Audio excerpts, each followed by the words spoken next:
Hi, everyone. Welcome to Office Hours, where we answer your questions 7 days a week. Let's go ahead and jump into those questions. Bill, what do we have?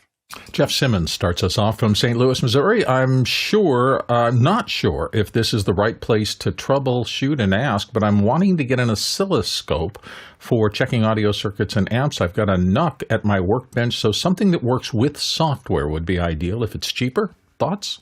Go ahead, Courtney. Well, I was trying to find the one that works with software, but I couldn't find it on Amazon. There's these pretty good for pretty cheap, $184. I don't know what you consider expensive, but this is a bench type scope, Fenrizzi, or I don't know how you pronounce this. It's mostly starts with consonants, Fnirsi. Fenrizzi, I don't know how to pronounce that. Makes a pretty good one, and it has a variety of probes. And I think it has storage online, and I think it has a means of saving off through the USB port there on the front. Any screen captures that you do if you need to publish your results of testing, etc. So that's pretty good. I also have these little. I don't think I have it here, but I've shown it before here. Little portable DSO tins. They're nice little portable oscilloscopes that you can get for under $100 on Amazon that are handy for audio work. They're not going to be high frequency. This one, the one I just showed, was 100 megahertz, but the smaller ones are more like 2 megahertz. So they're good enough for audio frequencies, but not for doing radio work. That's a couple of choices. I'll try and find the link to the little portable one that I have that is handy. That's also a circuit tester, but it works great for audio, and it gives you also digital readouts of RMS levels, and so it's handy to do comparative audio work. Next question. David Brady in New York City comes up next, planning for an outdoor street festival, and will have to power a PA system for approximately 6 hours. Gas-powered generator or power banks? How does one calculate capacity and power requirements? So I can tell you right now that I would use gas-powered. so with an amp. So amps are going to take a lot of power. So the first thing that you want to do is you need to calculate how much power your system's actually taking. The way I would do that is typically use something in the vicinity of a kilowatt. So kilowatt is you can get them, they're like single plugs or strips. You plug them in, you plug everything into that, assuming that you can run it on one circuit, or get a couple of them and run them on 2 circuits, or switch the things out, or whatever you want to do. And it's going to give you a readout of how many watts is it pulling right now. So what is it actually doing, and how many watts are you drawing to make that actually happen? And that's going to allow you to kind of figure that out. And then you're looking at how many hours. And so then you're looking at what these UPSs or battery banks will do. If you were doing all electronics, I would probably say you might be able to get a big enough battery to make it work. But amps and powering speakers becomes, and Mickey points out the kilowatt only measures actual wattage and not potential maximum. Yes, and so you have to run it the way you'd run it, and then typically I would double that. so I think that if I ran it with all the things running that I think I'm going to use, and then doubled it, I think I'd probably be pretty safe. But when it comes to PAs, I think that I would have a hard time. I wouldn't depend on it. The other problem with doing something for a festival is that the great thing about generators is that you can add more gas. So if you're running, if you don't get the calculation right, or you make it work, you can add more gas to the system and keep going. With a battery, it's harder to do that unless you have batteries you can swap out, and so on and so forth. The best case scenario would be to have a battery that you think is going to work with a generator backup. And the specific one that I like the most in the U.S. is the Honda 2000. The Honda 2000 is it's like this big, and it makes very little noise, and it puts out a fair amount of power. So I might think about that one as the backup to do that. So that's where I'd go. Next question. Funsak Darji in Dharamshala says, "Hi all, what would be the reason for such a sound, and what can we do to avoid this?" And he has a YouTube link there that I think someone will investigate and maybe play it for us. Yeah, go ahead, Jason. Yeah, I'm not going to risk playing around with aux channels, but I'll just play it for a second. Professor Abhijit Banerjee And I think he's So- talking about that overall airy sound. That's right. Yeah. Right. So I think this is a combination of two things. First, there is so much wrong with this recording. I think it is improper gain staging at very least, and also studio monitors that are pointed back at a head-worn mic that hasn't been calibrated, because it sounds like a cathedral. It also has an looks like a audience cathedral. replay. Like, I didn't actually skip through to look at the venue, Yeah, so that would make sense. I think I'm going to see if I can find a wide shot so I can show you the mess that these guys are in. Hold on. We've all been there, man. No, it is. It's not. We've all been there. I was like, this is bad. And then I looked at where they were, and I was like, oh, this was a great, great solution for what they had. So if you look at this, I mean, this is all metal up here. I mean, this is kind of like I don't know, in my opinion, a bit of a nightmare. I don't know where they are, but this is not I don't think this is typically a venue. Sounds like an aircraft hangar. I'm going to guess they're at the World Knowledge Forum, but that's just a wild guess.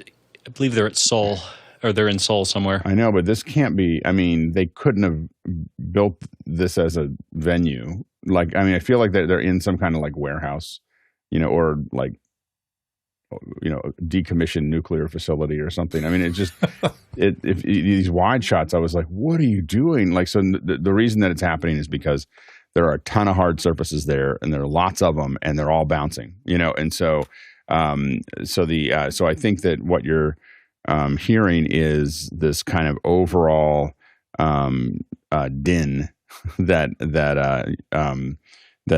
is going on in there, because all that metal is just bouncing things around forever. So I think that's the main problem there. What would get rid of most of that is a cedar. So a cedar, I think the DN2 or is it DN2 or the 8. We've had that kind of noise. The cedar would just cut right out. It would just, I mean, noise assist on a sound devices would do the same thing, but there's no way to do that inside a production mixer. So the cedar would be something that you would set as an aux out and back in, and it would wipe most of that out. And as I said, there's a lot of things. I will say that I have a pet, and I think that Mickey points out there's a ton of poor processing going on. This could happen anywhere from the wireless microphone TX to the embedding point, but I think that maybe we're talking about two different things too. What I'm talking about is there's an overall airy sound to it that I think is coming from that. I have one of my pet peeves is if the mics are placed properly, you do not need those little balls at the end. Like, you just don't need them. Like it's now. And they look stupid. They look stupid, and they're not necessary. This one's set incorrectly, so he does need this one because this is set in front of his mouth. So where I put the mic is right there. So it's just behind the corner of his mouth. And I have it come, then it would come up, if it's an underslung, it would come up like that. But it would end right at the back corner of the mouth. You're not going to get air if you put it in the back corner of his mouth, and then you do not need the stupid ball. Like, I'm sorry, I just, when we do these events and I see, like, it's just like, it doesn't. So anyway, so that's the, I would definitely say that that's incorrectly placed and incorrectly managed. So I think that, and then Mickey said, listen closely, and much of the speech is being cut out. Okay. So I didn't hear that part. I heard the airy part, but I'm sure that let's see, go ahead, Courtney. Yeah, they had this problem during COVID when they had the Academy Awards in the Union Station in downtown LA, which is a cavernous marble-coated room. And they had to do PA for all the high-priced award winners that were in the venue gathered around circular tables throughout this marble-filled room, which they couldn't cover anything with. So to do the PA, what they ended up doing is putting very small, you see it if you look at the video, there's little bullet-shaped things on each table. And those are the speakers for the PA for the room. There are no big speakers that are blasting out the PA for those that are attending. They're listening at very close range speakers that are just about a foot away from each person at each table. So you can keep it very low.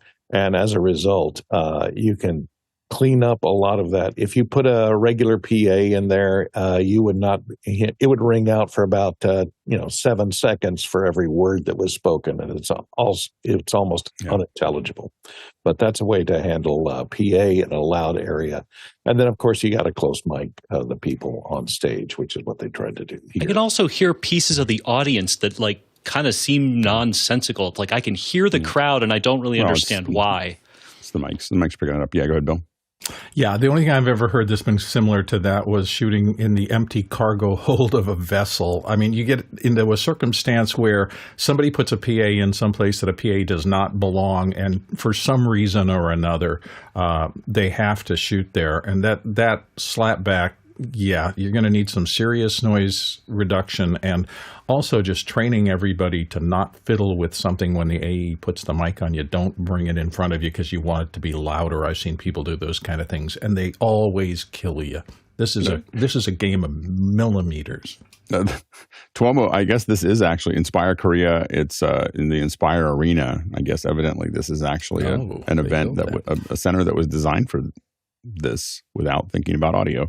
By the way, for everyone who says they want to reproduce, they're trying to reproduce the feel of the events online, or that really we should just be doing this all in person. I would like to submit Exhibit A. It's like, this is what they all look like. This is what people are doing at home when they cut away and they're not paying attention. When people are sleeping, they're checking their email. They're like, and this is what we deal with all the time is that you get these returns and then everyone's kind of like, whoa, they're waiting for the next break so they can go get some more cookies. And so it is like the model of someone standing up there reading a paper. Like he was like reading notes that he's doing is just broken. Like I just need to keep saying it's a broken idea. It doesn't work. It hasn't worked for 30 years, 40 years, maybe 2,000 years, according to Socrates. So this hasn't worked for a very, very, very long time. We just didn't have the technology to do something different. We now do. We need to move on. Like these kind of plenaries are just painful. I've shot hundreds of them, and you just sit in the back going, what are we doing here? Go ahead, Bill.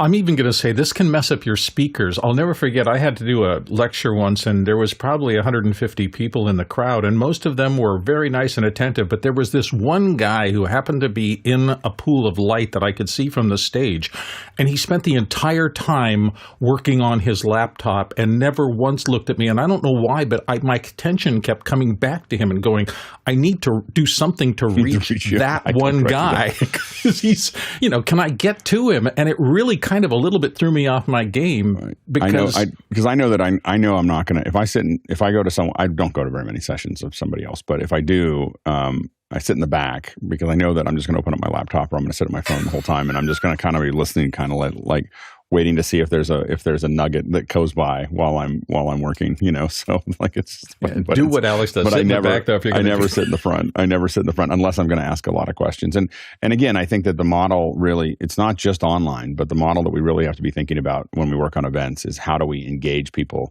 to how quickly can we get out of that presentation mode and in, like, you have 2,000 people here, I think. In that, when I looked at the wide shot, probably 2,000 people, at least 1,500 people. If you open it up for questions via text, the way we do it here, there'd be questions gushing in for two experts. And then they'd sit there and ask, and everyone would be awake. Like suddenly everyone would be like paying attention to, not everyone, but it would dramatically change the flavor of this. They could have just released all these videos and then come up and said, okay, what questions do you have about what we talked about earlier? Or give a summary for 10 minutes and then open it up. It's just very old thinking. Like that's the problem. If you've got questions, or if you want to submit them, you want to chat about the questions, vote on the questions, ask the questions, you can do that, of course, in Makana. And if you don't know how to get there, go to officehours.global/join, and you can join. You'll start getting an email, and it'll have links to Discord and Makana and all those other fun things. Next question. Next one comes to us from Paul Wallace in Austin, Texas. Talk about the production values in the Paramount Plus series called Landman with Billy Bob Thornton, John Hamm, and Demi Moore. Haven't seen it.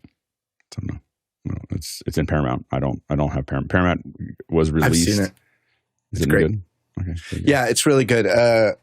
It's an interesting it's an interesting job that Billy Bob Thornton has between the big oil company, and he actually works for a small oil company, and it is about his relationship with the owners, the people who own the top of the land, because they own the mineral rights for everything beneath it. So it's beautifully shot. It's all shot in Southwest Texas, very close to actually the place that where a lot of people went to see the eclipse. Very close to where I went. I actually drove right through some of those oil fields, and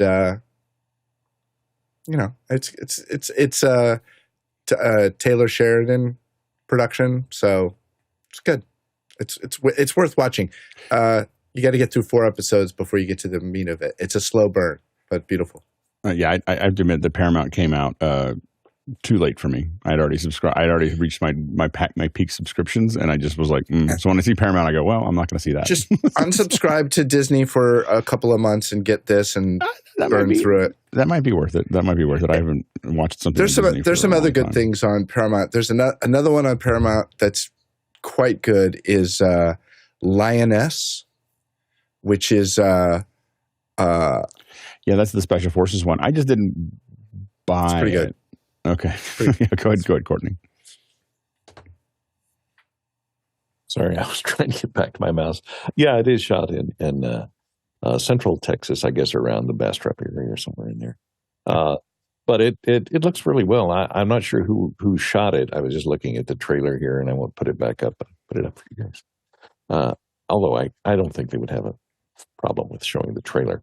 But as was mentioned beforehand, Taylor Sheridan, who did Yellowstone, and the same producers are behind this, so they did their homework, and it's an interesting premise. Although I don't know if it's going to have broad appeal, like the soap opera Dallas did. And I have not seen the series yet. I just saw the trailer. But Courtney, is it being shot in Bastrop area, like on sound stages, or it's set in? It's much set more there. west. The exteriors are probably shot down there. I'm not sure where they're shooting if they build stages for the interiors, or if they're shooting practical interiors. A little search on IMDb will tell us that. Next question. Matt Halverson in Brookings, South Dakota said, we did some green screen work and seemed to have a lot of spill onto the talent, even with them standing 10 feet away. I think our lights are set too bright. What's the ideal IRE value for a green screen? Go ahead, Jason. Modern cameras are really good. I'm going to start with that. But to answer your question, I believe it's between 40 and 50. It is slightly less if you're using blue. The real trick here, I think, isn't your distance, although that certainly is going to help. It needs to be ludicrously uniform, and you need a kicker. You need a backlight or a hair light that will separate you and get rid of the spill, the reflection off of the head and shoulders of the talent. Go, Bill. And another thing I constantly see people doing is they do not employ makeup artists or anybody to mat up their talent. So if somebody is a particular perspirer and can be a little more reflective and they turn toward a green screen, I've often seen splash of that off of a more reflective subject. So just pay attention to all the arts. Your lighting is critical. Your green screen technology is critical, and so is makeup application and just what you're doing with your actual talent to make sure they're not reflective. Yeah, so a couple other things to think about is that if you have a green screen back here and you've got distance, also make sure that as the person is, standing here, the higher this green screen is over top of how high they are, the more spill. Because remember, this is a big light, and so this light is going to be, all this green is coming down from here. And it's going to hit the top. It's going to wrap around their shoulders. So if you have a green screen that's a lot taller than the person that's there, a lot of times we would mat those out. So we go to where they need to be. And typically, a lot of our green screens weren't more than 9 or 12 feet high. I don't know how high yours is, but that's something to think about. If you've got a really big cyc back behind you, a lot of times we would mat that. We would drop curtains in front of that to close it up. Like, hey, I don't need all of that because that's going to add to my spill. So you want to think about that. Also, as the I don't do any of the rim light. I don't do backlights. I don't do rim lights. I don't do any of that stuff. This does have to be when I'm looking at a scope. So I'm looking at an RGB parade. So I have, you have three values. You have the, red. You want the green to be higher, and let's say blue like this. This for me is 70% all the time, flat line. And, not the overall value, but the green in the RGB parade is at 70%. I found that 90% created a lot more spill, like you might have noticed. And the other thing you want to be looking for is making sure I can't shoot a green screen without an RGB parade. So you got to find some way to get that into Omniscope or some other scopes or whatever, or have a monitor that has RGB parade, but it's RGB parade. RGB parade. I'm just going to keep saying it. RGB parade, not Luma, not Vector, RGB parade, because you want to see where that green value is in that process. You also want to make sure that you're properly lighting the talent and the completely separately. Now at 10 feet, you're probably doing that already, but you want to make sure that the talent is fully lit the way that they should be lit, and the green screen is fully lit the way it should be lit. Now, if you're putting the green, by the way, if you're putting them over a black background, you might lower this value to something like 50%, or 40%. It's just that it's harder to key it at that point. You have less green to work with. But the other thing you're looking for, what the most common problem that you're going to have if you're seeing a lot of spill is most likely this green is over 100. So when you look at it, and the way you'll notice that, you can see this even without a scope. If suddenly the green screen starts to get really flat, you'll think that, oh, it looks great. It's flat. It's not. There's no texture to it at all. That means the green is over 100. So any flat marks mean green is over 100 in those areas. And so what you want to do is, bring that back a little bit. You got to see texture back there to make sure that if you lose texture, the green is too bright. And of course, if the green screen is too bright, it is going to create more. But the height, and then the other thing that we do is we tend to want to go long lenses and small green screens if we can, depending on what you're matching into, because that will increase the amount of light that's coming straight to you as opposed to things that are coming at different angles. Go ahead, Bill. No, I think I was already in. Oh, good. Chris? Yeah, I was going to say, the first time I worked with somebody, lighting a green screen who was really good, is a friend of mine, Luke Saraveld, in the San Francisco Bay Area. He killed the key lights, and there was a perfect black silhouette, kind of like those old Apple ads. Right. And I realized that that was his test for zero spill. The person was just a perfect black silhouette because he had that separation.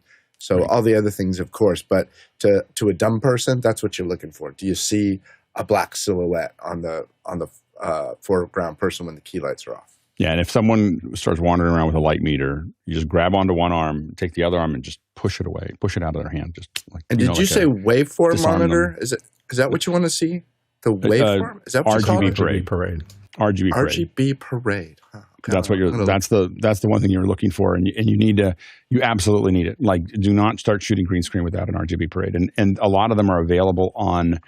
I think that RGB parade is now available on some of the Blackmagic monitors. So they're like it's there, but definitely Omniscope with a like a little Blackmagic recorder is all you need to plug it in and make it go. Go ahead, Jason. Yes, all of those things, and I love Omniscope. It is my solution to the thing that I actually just took me a while to find again. What was it called? Centimeter 2 is a poor man's Omniscope. It can. Here's the problem with it is that it's not your camera. So you really need to see the camera that you're shooting with in the position that it's there. Getting it. We've done that to kind of see if the lighting is generally even. So I do agree with you.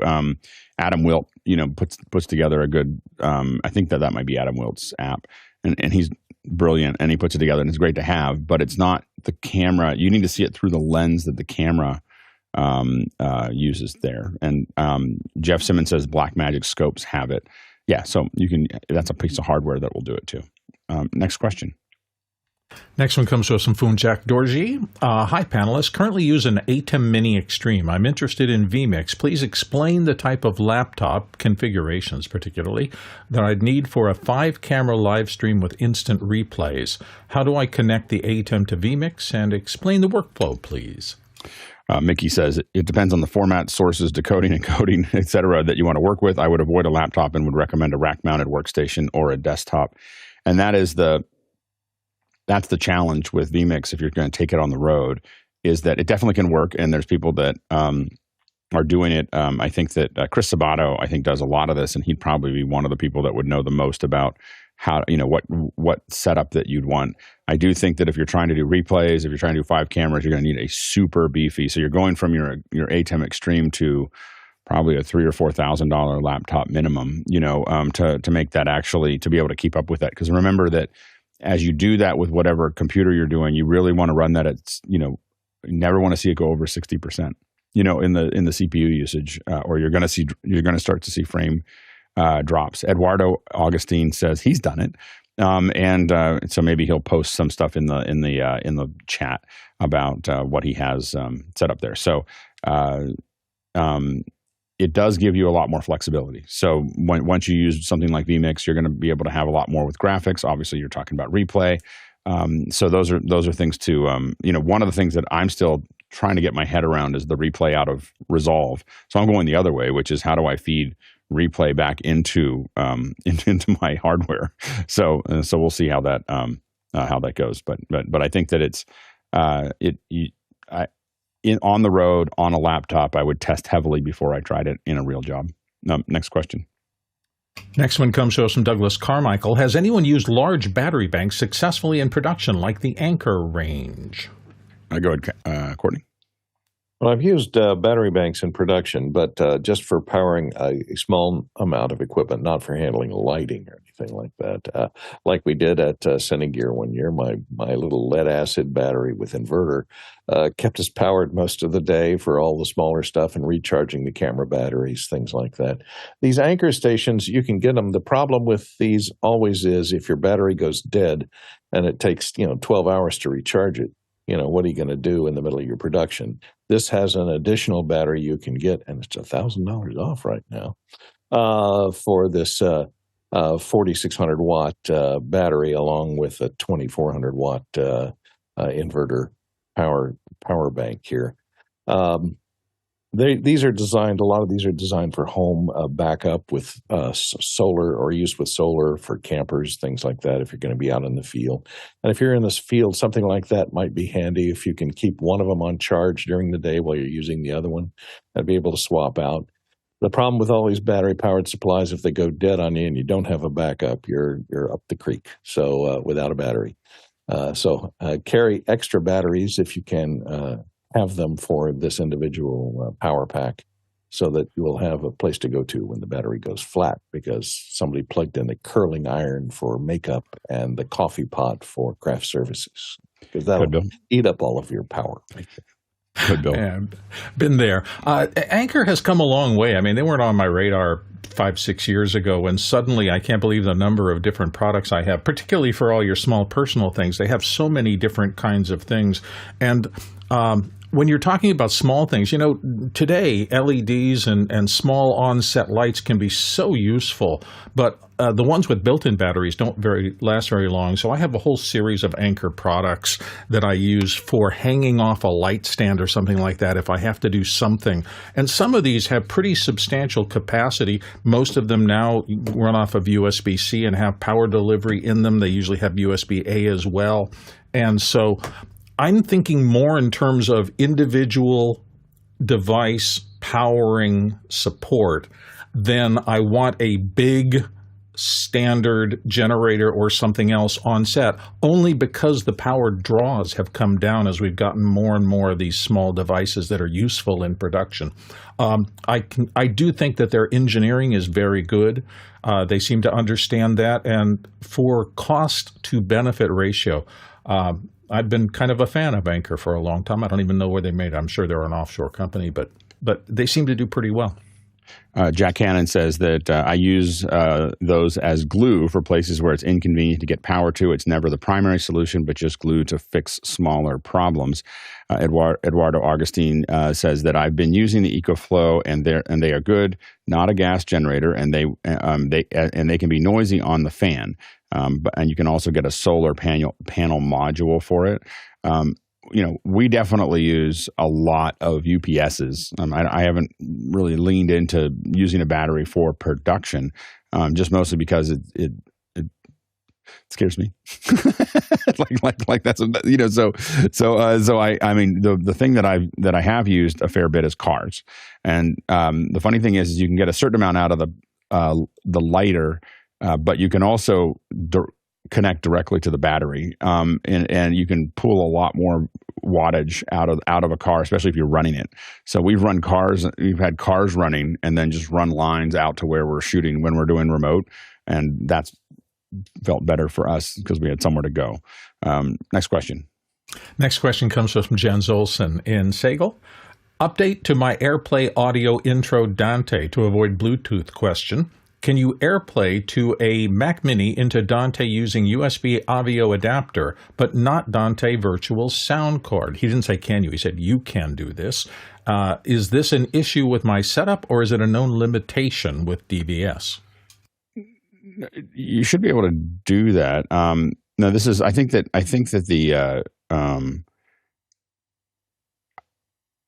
you could set the Mac, though. I mean, Mickey's saying that you could AirPlay to the Mac will only natively go out of hardware interfaces, but I think that it would consider the USB AVIO as a hardware interface. So it wouldn't be. So I think that you would be able to see that. I believe, Mickey can correct me if I'm wrong, but I believe that USB would be seen as a hardware interface, and then it's delivering 2 channels of audio to Dante. Of course, most of us would use DVS for that. Just take that loop back or whatever, or use DVS as the output. But if you wanted to go to the hardware there, I think you could just say that that's my output, and then it's going to be 2 channels into Dante. So it's a USB connector, and then it's an Ethernet to that going into your Mac. It does seem like you're working pretty hard at. I'm still trying to get my head around why you're doing this. Like I don't quite understand. The AirPlay is not something that I would. But this is exactly what Jen is saying. I don't understand. No, it won't work with DVS directly. What I'm saying is that the hardware interface would be a different. But I guess what I'm talking to the chat here. But I think the hardware interface would the AVIO adapter. You get it into the Dante system via the AVIO adapter, which is USB-C or USB or whatever. So you'd get it into Dante by putting that adapter on it. Go ahead, Jason. I'm still trying to figure out why. So my understanding of this writ large is that DVS is used for applications when an application is, natively, you've got, 5 different applications, in one computer. Instead of using loopback, DVS in many ways is more configurable and easier to replicate. Well, no, it's different though. Loopback's for stuff that happens inside the computer. DVS is getting out of the computer. So the DVS is sure. So I'm trying to figure out why use DVS instead of AVIO. No. I think he wants to use the AVIO instead of the DVS. I think that's the issue. So I think that the issue is that he wants to. I don't quite understand why Jens doesn't want to use DVS, but so he's trying to get around that, and so I think that you could get into Dante to supply it to other mixers and so on and so forth. Okay, I'm confused. Jens, you might have to rephrase that. Look at us wandering around trying to figure it out. I don't understand the AVIO and the DVS. Like DVS is to get stuff in and out of your computer to the rest of the Dante world. The AVIO you plug it in and it'll look like a piece of hardware for the computer, but it'll put it into the network, but it won't, put it back into the computer. I guess you could use DVS, send it out, bring it back in. I don't know why you do that, but it'd be a separate device, and it's taking the audio coming out of the computer and then putting it into Dante. So I'm still not quite clear what you're trying to put together. You may have to, I have to try to describe that again. Next question. Next one comes to us from Jesse Kester in Glendale, California. I'm interested in some LED tubes. The Pavotube 30XR costs doubles the 30C. Aside from the slight boost in brightness, is anyone aware of other ways the two models differ? Go ahead, Bill. I did a quick little look on their website. Actually, there's a comparison directly on there, and it looks like the big one is Bluetooth is built into one and not the other. There's difference in brightness. There's a difference in the color temperature range. One has more on the top end. So if you're working with something like exterior sunlight on a bright day, you'll probably be able to use the one that has more range to support that. One is metal construction, one is not, and there's some diffusion options and pixel effects. So it looks like the more expensive one they really did put more tech and engineering into, and it's more stable over a longer period if it's metal versus plastic. Those seem to be the big differences. And you can ask questions if you're watching this and you're not inside of Makana or you don't want to do that. You can just go to askofficehours.global. That's askofficehours.global. Throw your questions in, and we'll usually get them in same day, next day. Just make sure that they're really clear. And try not to be too cute because we don't understand it. Like, we don't understand the question. If you're using the QR code, you might want to just be very clear of what you're asking, because sometimes people get a little roundabout about it and then they just don't get in. So if you're wondering why some of your questions don't get in, that's why, is we don't understand it's not clear enough for us. So go ahead and throw those questions in, askofficehours.global. Let's go to the next question. Mustafa Morad in Germany says, "Hi, I'm currently starting to stream online and I really like your QR code solution. How do I do that?" Just reach out to me. So you can reach out to me. You can reach out to me on Discord, and we do it. It's a product that I have that we can make available to you. The QR solution is something we use in a lot of products, a lot of events. So you can also, that's the easiest way to do it. Next question. Douglas Carmichael up next. "I love the sharpness of extra hours. What's the secret?" 4K.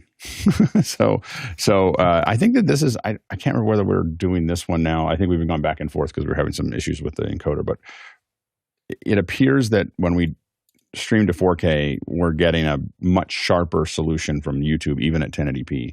So 4K is what's making it sharp. When it's sharp, there's a couple, we're still bouncing around a little bit with some of the Zoom contributions to figure out why some of them are not sharp, but the overall show is very sharp because of 4K. Go ahead, Courtney. Yeah, I watched the one last night on YouTube after it was live streamed. And I did notice you were very sharp, and I watched it on my big screen, 65-inch, and you were very sharp. Carl was very low.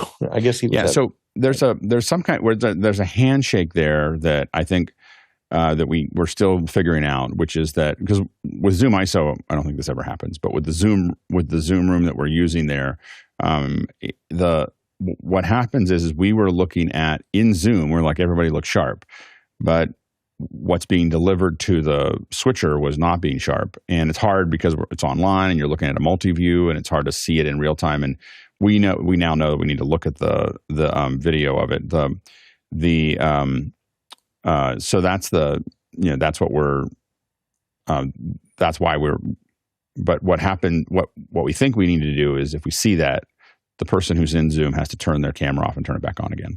And then it should refresh that connection and it should be sharp. And so we EDID or something. Yeah, this is why we do the show, is to figure it out, so we think we're near the end of that. Again, it's a new thing because it's in the cloud and it's in Zoom rooms. It's not in Zoom ISO, and Zoom ISO never exhibits this behavior. So it's just a new thing for us. And since we're only doing it once a week, we're evolving at 1/7 the speed of office hours.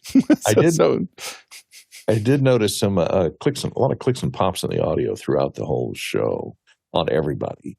So it wasn't local. So it had something to do with your feed to YouTube, perhaps, or maybe. Yeah, YouTube was throwing a couple errors, and so again, we're still one of the reasons we wanted to do extra hours is to make it available to people who couldn't be here for office hours. But a big piece of this is just figuring out that pipeline, and that's why we're using it for once a week and not in the morning. so we're trying to figure out what those bits and pieces are. So we analyze it every week. Is that using VisVector, or is that using the same? It's using VisVector, but it could be. I think we changed the encoding profile over the last one. So it's, again, I think it's less of the product and more of us figuring out the settings, as we kind of work through it. So, but yeah, there was some encoding stuff that we have to look at there. Jack Cannon pointed out individual contributors are still 1080p. Is it just overkill for 4K? And the answer is yes and no. We have seen both in the morning show and now 4K creates a bunch of idiosyncrasies that we're still working on, but that the upscaled version of people in 1080p definitely looks sharper than the 1080p version of them, even though we're delivering at 1080p. And that's why we're moving everything to 4K. Was we suddenly noticed that, wow, it looks better. Like it looks, and I could tell because I was in the morning show and the evening show a couple weeks ago, and I could just compare apples to apples, in both shows, and I could see that there was a clear difference in sharpness when we were doing it in 4K, and that has to do with the oversampling, but it also has to do with the fact that YouTube, if you give it something bigger than 1080, is doing a different encode. So it's a clearer encode above 1080 than it is at 1080 or below, and so it is definitely sharper. In addition to that, what we're really preparing for is to be able to do more coverage on site and do more events and do more things that we're like next year. There'll be more things that are more experiential, where we're in a studio or we're in somewhere else as part of this conversation, so that we have panelists that are talking to people that are, again, in studios at CES or NAB or NAMM or whatever. That will look a lot better in 4K, like in HDR 5.1, 60 frames a second. That's going to look amazing. And so the problem we've had in the past is as we get close to those events, we start going, oh, we got to change this and we got to change that and we got to figure this out. And it turns into like retasking a satellite, as opposed to if we just do this every day and we slowly build up the capacity to do this over time. And it gets to a point where what we call 4K 65.1 HDR is what we call Tuesday. It's not a, and then when we want to add a feed that is bidirectional into the feed like we did with NAB, it's just something we just turn on. It's not something that we have to rebuild the entire pipeline. So, there's a mixture of John doing incredible work, the whole back end team, John adding hardware, me sending hardware, me doing, John making that work, all the JJ and Mickey and many others in the back end, figuring out how all these things work, tying those things in, and really pushing that envelope, so that we can, get that done over time. And that's also, again, why we don't have second hours, is because we're able to keep on evolving it, and things are breaking in the morning show and things are breaking in the evening shows. We're trying to make sure that it's as much minor as we can. But we're definitely trying to, over the next couple months, get to that point where it's not a big lift for us to do. And there is some version of the future where we send 4K to, and some of the guys have already started experimenting with this, where we send 4K. So we talk in Zoom or something like Zoom. We send 4K to the switcher over SRT, and then it really is 4K from 4K cameras. And so it probably will happen sometime next year. Go ahead, Chris. Yeah, I just wanted to point out something that you just said, and this is to the entire Office Hours universe audience, whatever you want to call it. Alex just mentioned that the upsampling, he had, how did you say it? You said the upsampling, for some reason, it goes through different servers or something, and it just looks better because you're doing something other than 1920 by 1080. You said something like that? Yeah, I mean, it's basically like you go, oh, you care. Like you right. care about your footage, and we're gonna give you a couple extra processors there. Totally cool. But what I want to point out here is this is and I've been following Alex for a long time. This is the brilliance of what we all need to be open to. Alex doesn't take things for granted, and it's you push, you try, but you notice everything. And I think we all need to, when we get into our own troubleshooting thing, you need to be open to things that you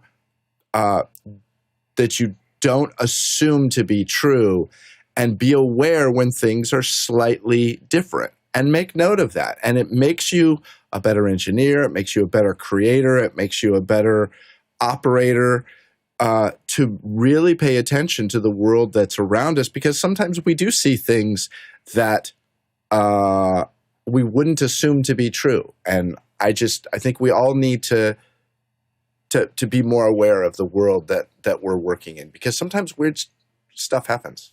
And I think, to get a little philosophical about it, I look at it a lot, where I think of, you always need to be okay, satisfied, not satisfied. I don't think satisfied is the right word, but you need to be okay with where you are today. Like, wherever you are today, this is where you are, but constantly unsatisfied and constantly looking for, where do we add that? And I don't think that everybody needs to do a 4K 60 HDR stream.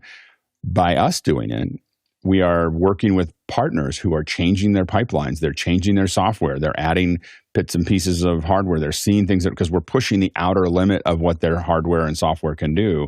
And so we're pushing that out, and that creates a safe space for everyone behind what we're doing. Because no one else is doing what we're doing right now. So we're kind of like all these little glitches and the little pops and turns and everything else. We'll figure it out. And because we're not a company trying to hide everything that we know how to do, we'll talk about it on the show. We'll publish it. We'll, show the rest of the world, like, hey, this can be done. And I think it does make we're trying to constantly close that gap of the 5 nines, the 99.999% of the people that are never going to go to a physical location to see something. There's no math that changes that. Like, if you think about the entire world, there's a huge percentage that will never be there. How do we keep on making that experience better and better and better? And so I think that, and so again, for our daily show, probably doesn't make that much of a difference. But when we start having two-way conversations that are in 4K 60 HDR on that return coming back from a location, people aren't going to notice it. They're not going to go, they're not going to go, they're using 4K and 60 and everything else. But people are going to watch on YouTube and go, what am I looking at? Like what am I, like, this looks so pretty. This is something that is engaging to them, because, and they won't notice why. They'll just notice that it is. And Jack said, should we do 4K deliverables to YouTube? Yes, you should. Next question. Next one comes to us from Aaron Cody in St. Louis, Missouri. Does anyone have experience with the Studio Technologies M5482-02 or Glensound Vittoria 64-DD? These are Dante-to-Dante bridging devices. Not cheap, but could be a great addition to an advanced A1 kit. Yeah. So this is what he's talking about here. I mean, I don't know the Glensound one as well. I'm sure it's fine.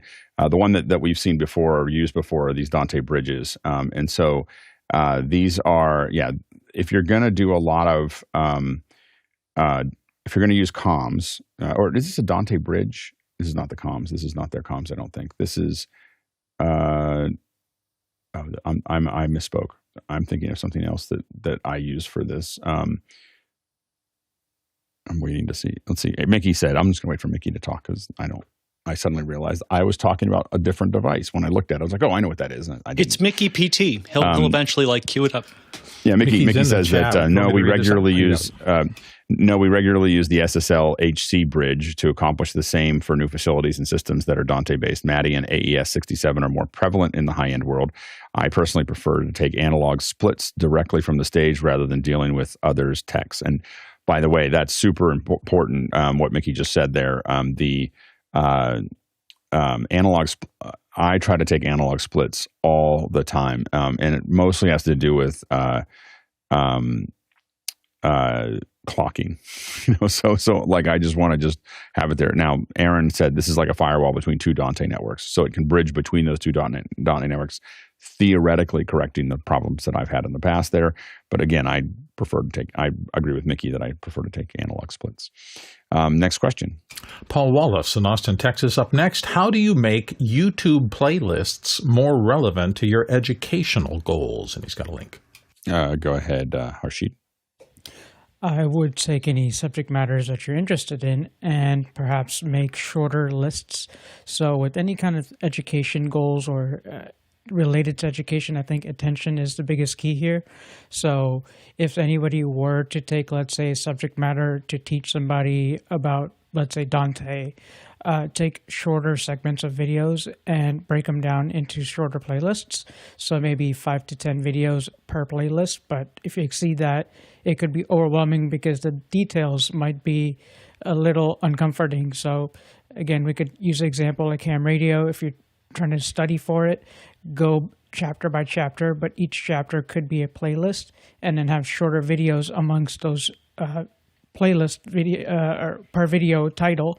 So I think that would really reach an educational goal to any person trying to utilize the playlists as a tool for teaching, perhaps even also for getting good views.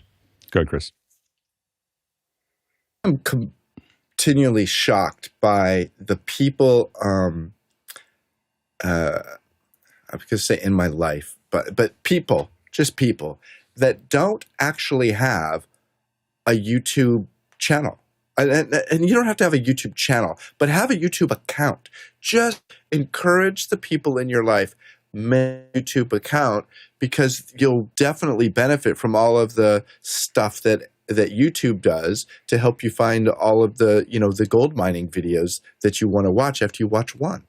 So by having an account, you keep going back, and then it connects between your phone and your TV and your Apple TV and all that stuff.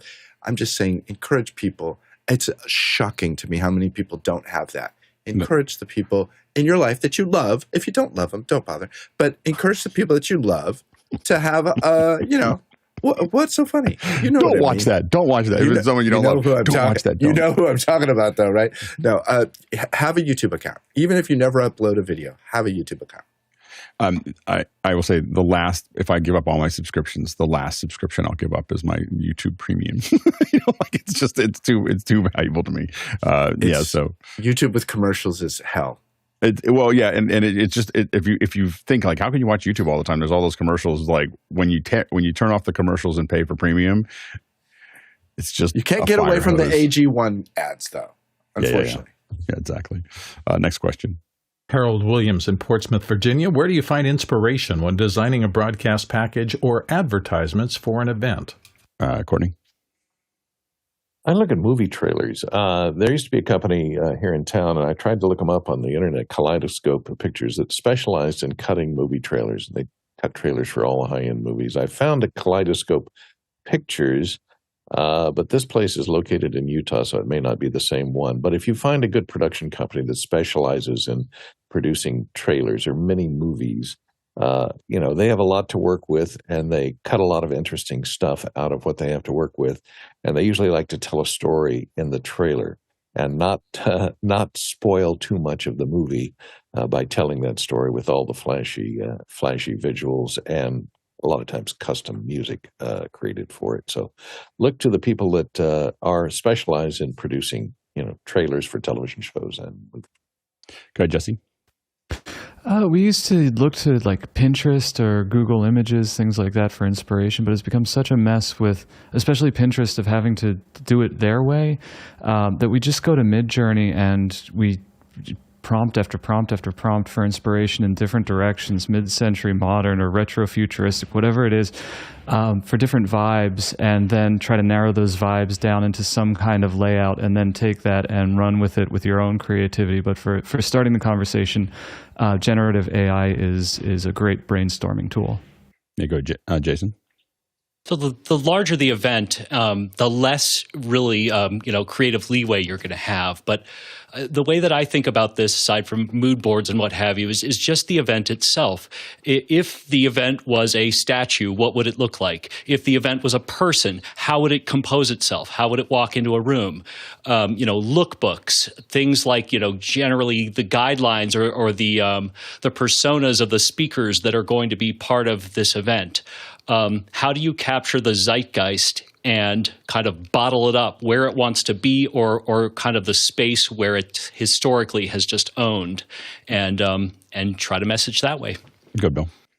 So having toiled in the advertising world for a long time during my career, I can tell you what you see on TV and in theaters and every place else is the end of a long chain of thing that starts with relentless testing relentless testing. There's so much money at risk in advertising because typically the time buy is the top of the inverted pyramid. Tons of money is spent buying the time. The creative gets the little tip down at the bottom, which means they're going to test and retest and focus group and check every message before it goes out. So what you see is the end result of that. To just say, I really like that, so I'm going to do a commercial for it. This business, like that thing that I like, no one would do that in advertising. It's way too risky. So just understand, there's a huge industrial thought process behind everything that ends up reaching a mass audience from a big company. As far as broadcast design, David Brady suggests newscaststudio.com and also the Decision Book by Mikkel Krogris and Roman Shepler. I had to look at that for a second. A couple more consonants. Good job with that one. Anyway, I was like, I gotta look at that. Anyway, so what I do, I have to go back. This is not a commercial for YouTube, but I have YouTube TV. I record every live broadcast out there. So, I mean, like every newscast, every event cast, anything that's live, it's constantly on recording. I'm probably 150 different sources. When I need to design something, I don't try to save things because it's constantly changing what's cool. When I need to design something, I just spend an hour grabbing stuff from what is happening right now in a lot of those shows, everything from little shows to big shows. And I just look at what I like, and then I start to try to figure it out. Next question. Stefan Fischer, Würzburg, Germany. And what made you all change your microphones? Is it an experiment? We are changing our microphones. Go ahead, Bill. Well, for me, it's a process of iteration. I've been in this particular space for a while. I started out actually with the TLM 103 for a little while, but then I eventually changed to my Sennheiser 416 because I had a problem off of reflections off of one wall, and I thought I could make it sound a little bit better by getting a tighter pattern.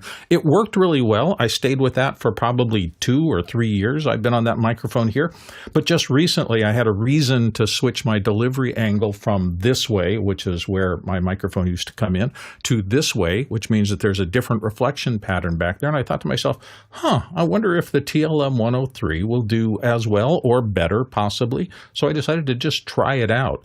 That's the process of iteration and constant testing and constant little microscopic improvement to see if something works better than something else in a particular situation.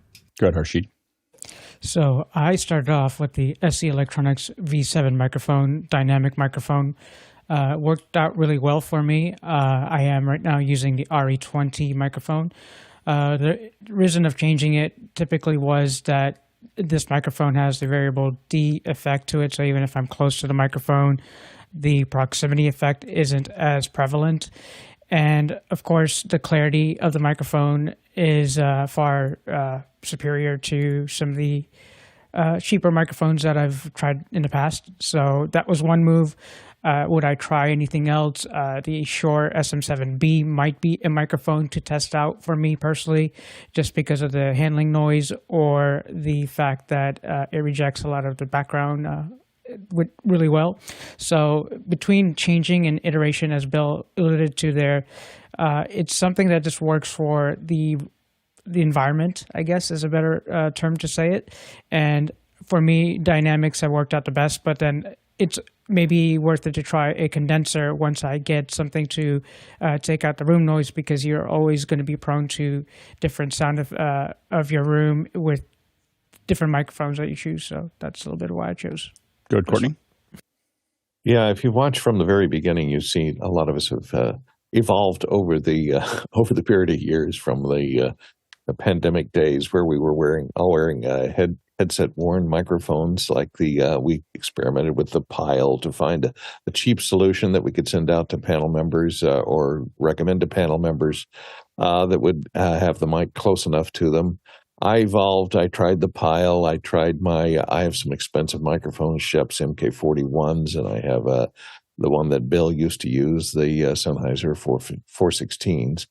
And I found the Stellar X2 to be a really good sounding microphone for pretty cheap, for around $200, and I've stuck with it for about the last 2 years, especially because it's improved. Now it's it's a real actual condenser microphone, so it does pick up a lot of the noise. And thankfully, today there's a ton of noise right outside this French door that I'm sitting a foot away from.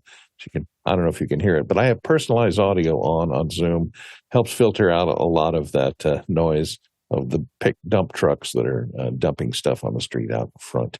So that's why I've stuck with this one, because I think it sounds pretty good on my voice. Go, Jason. As a day one office hours OG, I would like to point out that the microphone is probably the only thing that I haven't changed at all. Just keep painting. Don't buy new brushes all the time. Go, Jesse. We change it because variety is the spice of luff. Punishing. That was the best answer so far. Go, Chris. We all get to an age where dad jokes become a thing. Tech dad joke. I was going to say the same thing, Jason. You and I are the only two people on office hours that have never once changed our mics. Never once. We didn't play the headset thing, didn't do all that. Just good mic, buy once, cry once. I switched to the one that I'm using right now because we're using it for Michael Krasny's show when we do some of the remotes, and I wanted to understand the mic, and so I changed it to this one. It's pretty good. This is the SM7B. By the way, if you enjoy office hours, there's a couple ways that you can help us do what we do. One is you can subscribe. That higher subscription rates definitely help us. You can also donate. You can go to officehours.global/donate, or you can volunteer. Go to officehours.global/volunteer. I want to thank everybody here for being part of the show today. The panelists, can't do this without you. The panels have been really good recently. And so really thank you so much for taking some time out and sharing your knowledge with everybody else. We really appreciate it. I want to thank the producers who asked all the questions. We can't do this. It's a really short show without you. If we sent your question back, it's in your notes. So if you ask the question, you can bring it back in tomorrow. So please bring those questions back in tomorrow, and we'll see if we can get to them. But thank you so much for doing it and driving the show. I want to thank all the producers that are also in the chat. You'll see us constantly referring to the chat. If you can't be on the panel and you're listening to the show, make sure to get into Makana, get into the chat, and give us some of your tips as you're seeing it. We're trying to read through them as best we can as we move through that. So you're trading notes with each other, but we're often using them in the show. So thank you so much for being part of that, part of the conversation there. And thanks to the dev team. Again, this is what we're doing is crazy, and it's done by crazy people who are just really dedicated to making this show happen every single day. We have not missed a day since March 25th, 2020. And that is because there's just an incredible team that is managing the questions and the back end and making sure everyone's ready to go and making sure we're in communication and trying to figure out what we're going to do next. And then making sure all the tech works for the evening shows and the morning shows and the Sunday shows. It's really an amazing community. And I just want to thank everyone for your contribution. Today, if we had done this, in person or gone back and forth and done it, this would have been what we call the Tlaloc Traversal. That's 50. We would have traveled 53,000 miles, 85,000 kilometers, and that is 416 million bananas for scale. All right, let's go ahead and jump into After Hours. Office Hours, answering your question one mic drop at a time. The Luffs win. I can't even compete with that. Luffs. Oh, that was good. That was well executed by Jesse. Perfect timing.